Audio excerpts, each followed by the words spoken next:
નમસ્કાર ગુજરાતના અધિકારી મિત્રો, આજે આપણે જોવાના છે 22 ઓગસ્ટ 2025નું મોસ્ટ ઇમ્પોર્ટન્ટ કરંટ અફેર.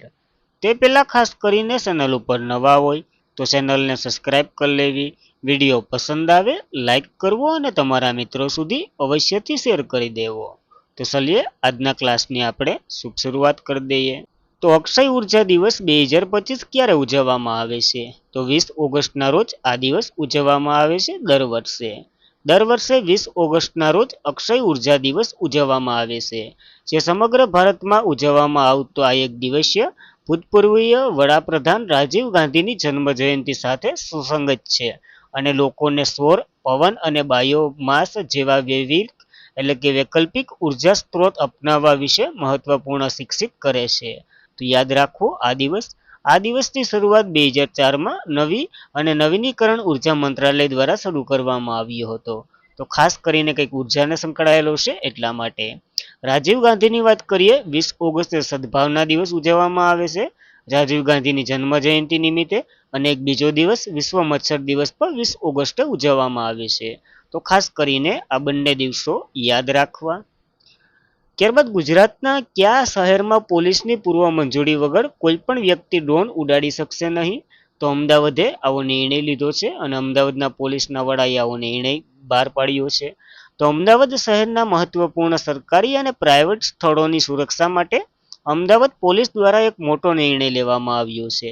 હવે અમદાવાદ શહેરમાં પોલીસની પૂર્વ મંજૂરી વગર કોઈ પણ વ્યક્તિ ડ્રોન ઉડાડી શકશે નહીં. અમદાવાદ શહેરમાં પોલીસ પૂર્વ મંજૂરી વગર કોઈ પણ વ્યક્તિ ડ્રોન ઉડાડી શકશે નહીં. સુરક્ષાના કારણોથી શહેરના 201 જેવા સંવેદનશીલ સ્થળો પર ડ્રોન ઉડાડવા પર પ્રતિબંધ પણ લગાવવામાં આવ્યો છે. તો ખાસ કરીને આવો નિર્ણય અમદાવાદે લીધો છે, યાદ રાખવો. ત્યારબાદ આસમી અનુસૂચિઓમાં અર્થઘટન કરેલી કેટલી નવી ભાષા ઉમેરવામાં આવી છે? તો 3 ભાષા ઉમેરવામાં આવી છે. હવે અર્થઘટન એટલે શું? તમે જોતા હે કોઈક સાંસદ જે ભાષણ કરતા હોય ને અહીંયા સ્પીકર પહેરા હોય, જે સ્પીકર પહેરા હોય ને એમાં એની માતૃભાષામાં એ ભાષણ શરૂ હોય. તો એ માતૃભાષામાં જે ભાષણ શરૂ હોય ને એમાં નવી 3 ભાષાઓ ઉમેરવામાં આવી છે. તો બંધારણની 8મી અનુસૂચિમાંથી સૂચિબદ્ધ તમામ 22 ભાષાઓમાંથી સંસદીય કાર્યવાહી એક સાથે અર્થઘટન કરી હવે ઉપલબ્ધ છે, અને લોકસભાના સ્પીકર ઓમ બિરલાએ મંગળવારે સંસદના મોન્સૂન સત્ર દરમિયાન જાહેર કર્યું છે. આ સેવા 18 ભાષાઓમાં આવરી લે છે, જેમાં આસામી, બંગાળી, બોડો, ડોંગરી, ગુજરાતી, કન્નડ, મેથિલી, મલયાલમ, મણિપુર, મરાઠી, નેપાળી, ઓડિસી, પંજાબી, સંસ્કૃત, સિંધી, તમિલ, તેલુગુ અને ઉર્દુ એટલી તો પહેલેથી જ હતી. હવે કાશ્મીરી, કોંકણી અને સંથાલી આ ઉમેરવામાં આવી છે, નવી 3 ભાષાઓ, જેમાં ભાષણ હવે સાંભળી શકશે ત્યાંના સાંસદ, એ ટાઈપનું છે. જો કોઈ વ્યક્તિ સંસદમાં ભાષણ આપે તો તેના સભ્ય હિન્દી અથવા તો અંગ્રેજી ન જાણતા હોય ને તો પોતાની માતૃભાષામાં આ ભાષણનું અનુવાદન સાંભળી શકે. આના માટેની નવી 3 ભાષાઓ ઉમેરવામાં આવી છે. તો ખાસ એટલું જ યાદ રાખવાનું છે અને 3 ભાષાના નામ. ત્યારબાદ અખબાર અને સામયિક નોંધણી માટે સિંગલ વિન્ડો સોલ્યુશન તરીકે કયું પોર્ટલ શરૂ કરવામાં આવ્યું છે? તો પ્રેસ સેવા પોર્ટલ શરૂ કરવામાં આવ્યું છે. આ એક જ સ્થળેથી બધી મળી છે. તો 19 ઓગસ્ટ 2025ના રોજ પ્રેસ રજિસ્ટર જર્નલ ઓફ ઇન્ડિયાએ સિંગલ વિન્ડો ડિજિટલ પ્લેટફોર્મ તરીકે પ્રેસ સેવા પોર્ટલ શરૂ કર્યું. આ એક પોર્ટલ સમગ્ર ભારતના અખબારો અને સામયિક માટે નોંધણી સરળ રીતે અને ઝડપી બનાવશે, જે પારદર્શકતા વધારવા, મંજૂરી અને વિલંબ ઘટના પ્રકાશિત કરવા, વ્યવસાયિકરણ અને સરળતાથી સુવિધા માટે રચાયેલું છે. આ પહેલ અમલદારશાહી અવરોધને દૂર કરવા અને નોંધણી પ્રક્રિયાને સ્પષ્ટ પ્રદાન કરવા માટેનું છે. તો યાદ રાખવું, આવું એક પ્રેસ સેવા પોર્ટલ શરૂ કરવામાં આવ્યું છે. ભારતનું પ્રથમ અખબારની વાત કરીએ તો બંગાળ ગેઝેટ હતું, જે જેમ્સ ઓગસ્ટ હિકીએ શરૂ કર્યું હતું આયર્લેન્ડમાં 1980માં. અને પ્રથમ જે હિન્દી અખબાર તો કે ઉડન માર્તન હતું, જે 1826માં કલકત્તાના જુગલ કિશોર દ્વારા શરૂ કરવામાં આવ્યું હતું. તો ખાસ આ બંને પ્રશ્ન ઘણીવાર પૂછાઈ ગયા એટલે લઈ લીધા, યાદ રાખવા. ત્યારબાદ ઉત્તર પ્રદેશનું પ્રથમ ગ્રીન હાઇડ્રોજન પ્લાન્ટનું ઉદ્ઘાટન ક્યાં કરવામાં આવ્યું છે? તો ગોરખપુરમાં ઉદ્ઘાટન કરવામાં આવ્યું છે.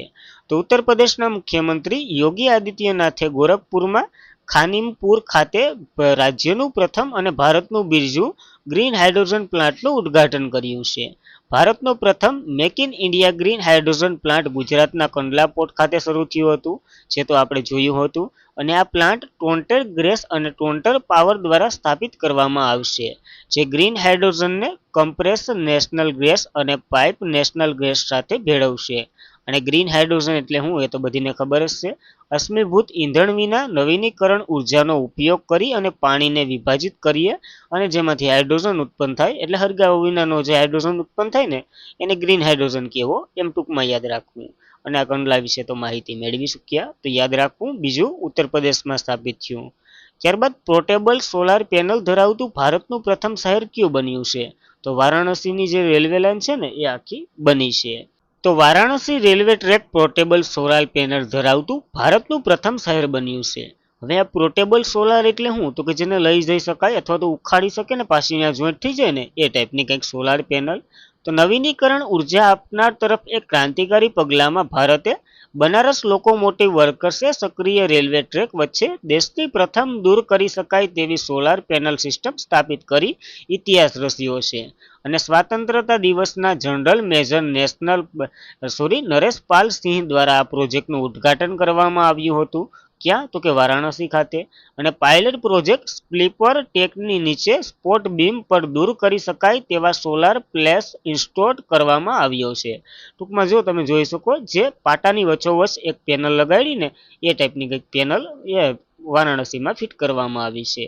અને આ પ્રથમ વખત થયું છે, તો યાદ રાખવું. બનારસ લોકોમોટિવ વર્કર્સે કર્યું, જેની રચના 1961માં થઈ હતી. પહેલા તે ડિજિટલ લોકોમોટિવ વર્કર્સ તરીકે ઓળખાતું. તેની સ્થાપના 1961માં ત્યારે એ ઓળખાતું હતું. એની અત્યાર સુધી એની 1822 જેટલા લોકોમોટિવ ઉત્પાદિત કરી ચૂક્યા.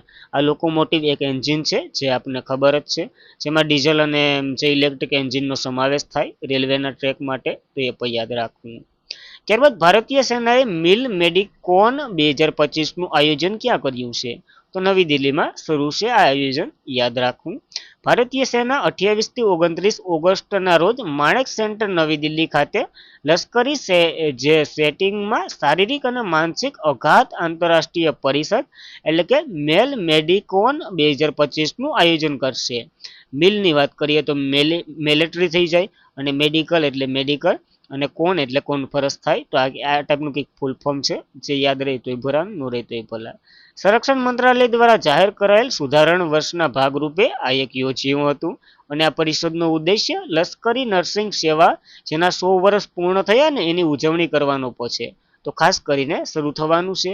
આ સાથે આ કોન્ફરન્સમાં સૈન્ય હોવાને કારણે થતા શારીરિક અને માનસિક આપઘાતની ચર્ચા પણ કરવામાં આવશે, તો યાદ રાખવું. લશ્કરી નર્સિંગ સેવાના 100 વર્ષ કમ્પ્લીટ થઈ ગયા. 1 ઓક્ટોબર 1924માં એની રચના થઈ હતી. આ ભારતીય સેનાની શસ્ત્ર બળોની જે તબીબી સેવાઓનો એક ભાગ છે, જે અંતર્ગત મહિલાઓને નર્સિંગી અને મેડિકલી કમિશનર આપવામાં આવે છે, ટૂંકમાં કમિશન આપવામાં આવે છે. અને કાર્ય લશ્કરી સ્વાસ્થ્યની સંભાળ અને સારવારનું છે. તો ખાસ કરીને આવી એક બોડી છે, એ પણ યાદ રાખવી. ત્યારબાદ વર્લ્ડ યુથ તીરંદાજી ચેમ્પિયનશિપ 2025 કયા દેશમાં થઈ રહી છે? તો કેનેડામાં આજથી શરૂ થઈ ગઈ છે આ ગેમ. કેનેડાના વિનપેગમાં આજથી શરૂ થયેલ રહેલ વર્લ્ડ યુથ ગેમ્સ ચેમ્પિયનશિપ 2025 24 સભ્ય ભારતીય તીરંદાજી ટીમ તરફથી ભાગ લેવા માટે ગયા. આ ટુર્નામેન્ટ આ મહિનાની 24 તારીખ સુધીથી લઈ અને 63 એટલે કે દેશો સુધી એના 570 યુવા તીરંદાજીઓ આમાં ભાગ લેવાના છે, જેમાં અંડર 18 અને અંડર 21 શ્રેણીનું રિકવર અને કમ્પાઉન્ડર શાખાની સ્પર્ધા રહેશે. દ્વિવાર્ષિક ઇવેન્ટ 19મી આવૃત્તિ છે, જેમાં પુરુષ, સ્ત્રી, વ્યક્તિગત, ટીમ અને મિશ્રિત બધે ભાગ લેવાના છે, યાદ રાખવી આ એક ગેમ. જ્યારે અને આ પાછળના જે શ્રેણીની વાત કરીએ ને, તો ભારત 2023માં આયર્લેન્ડના લિમેરીએ યોજાઈ હતી, જે આવૃત્તિ કેટલામી હતી? તો આવૃત્તિ 19મી છે, તો એની આગળની 18મી આવૃત્તિ હતી, જેમાં 100 ગોલ્ડ સહિત ભારતે 11 મેડલ જીત્યા હતા અને મેડલ ટેબલમાં બીજા સ્થાને રહ્યું હતું. તો ખાસ ભારત આમાંની પૂર્ણ છે, યાદ રાખવું. ત્યારબાદ કયા રાજ્યએ સ્થળાંતરિત કામદારોને મદદ કરવા માટે શ્રમસિંહ યોજના શરૂ કરી છે? તો મમતા બેનર્જીને જોઈને પશ્ચિમ બંગાળ હારાહારા કરી જ નાખે. મુખ્યમંત્રી મમતા બેનર્જીએ જણાવ્યું કે ભાજપ શાસિત અનેક રાજ્યોમાં બંગાળીઓ સાથે ગુનેગારો જેવા વ્યવહારો કરવામાં આવે છે. અને ફક્ત તેમની માતૃભાષા બોલવાના બદલ તેમના સાથે હેરાનગતિ કરવામાં આવી રહી છે. આ જરાક મહારાષ્ટ્રની વાત કરે છે, મરાઠી બોલ એવા. અને અહેવાલ બાદ મંત્રીમંડળે બેઠક આ નિર્ણય લેવામાં આવ્યો. આ યોજના હેઠળ બંગાળ પરત થતા જે કામદારો છે ને એને 5,000ની એક વખતની નાણાકીય ગ્રાન્ટ મળશે. આ ઉપરાંત તેઓને પુનઃ સર્જન ન થાય એટલે અથવા તો પુનઃ કામ ન મળે ને ત્યાં સુધી એના ખાતામાં દર મહિને 5,000 એડ કરવામાં આવશે. તો ખાસ એ ટાઈપની કંઈક યોજના છે જે પશ્ચિમ બંગાળના કામદારો હોય ને એને પાછા વતનમાં બોલાવવાના છે. એવી રીતની કંઈક યોજના છે, તો યાદ રાખવું. પશ્ચિમ બંગાળે શરૂ કર્યું. ત્યારબાદ ડ્રોન ટેકનોલોજીને પ્રોત્સાહન આપવા માટે આસામ રાઇફલ્સે કઈ આઈઆઈટી સાથે એમઓયુ કર્યા છે? તો આઈઆઈટી મણિપુર સાથે એમઓયુ કર્યા છે. તો આસામ રાઇફલ અને આઈઆઈટી મણિપુર સાથે જે મળીને સંરક્ષણ અને સુરક્ષા માટે ડ્રોન ટેકનોલોજીને પ્રોત્સાહન આપવા માટે જે મંત્રીપુરી ખાતે એક સમજૂતી હસ્તાક્ષર થયા છે. અને આ કાર્યક્રમ major general Swarupsinh IG Assam રાઇફલના દક્ષિણના જે આઈઆઈટી મણિપુરના ડિરેક્ટર ઉપસ્થિત રહ્યા હતા. તો યાદ રાખવા, આસામ રાઇફલ કર્મચારીઓ માટે એક એડવાન્સ ડ્રોન ટ્રેનિંગ અને રિફ્રેશ કોર્સ શરૂ કરી રહ્યું છે, જેમાં ડ્રોન ફ્લાઇટ ઓપરેશન, જાળવણી અને ડીજીસીએ પ્રમાણપત્ર તાલીમ સમાવેશ થાય છે. તો આ બધી કરવાનું છે અને એક પ્લેટફોર્મ પૂરું પાડશે. આનો ઉદ્દેશ્ય સર્વેલન્સ, રિકોનન્સ, લોજિસ્ટિક્સ સપોર્ટ ક્ષમતાને મજબૂત કરવાનું. આસામ રાઇફલની વાત કરીએ, 1835માં એની રચના થઈ હતી. મ્યાનમાર અને ચીનની સરહદ ઉપર આપણી રક્ષા કરે છે. મુખ્ય મથક અથવા તો મુખ્યાલય શિલોંગ, મેઘાલય અને ભારતમાં છે. ડાયરેક્ટર જનરલ વિકાસ લાખેલા છે. તો ખાસ ઇમ્પોર્ટન્ટ ધરાવે આસામ રાઇફલ, યાદ રાખવું. અને આજના માટે એટલું જ હતું. ખાસ કરીને મિત્રો, વિડીયો પસંદ આવે લાઇક કરવો, તમારા મિત્રોને શેર કરવો. ચેનલ પર પ્રથમ વખત હોય તો અવશ્યથી શેર કરી દેવું. સબસ્ક્રાઇબ તો કરવાનું જ હોય. અને ટેલિગ્રામમાં જોઈન્ટ થઈ જવું નવી નવી માહિતી માટે, ડેઇલી ક્વિઝ ને વગેરે માટે. તો આજના માટે એટલું જ હતું. ધન્યવાદ. જય હિન્દ, જય ભારત.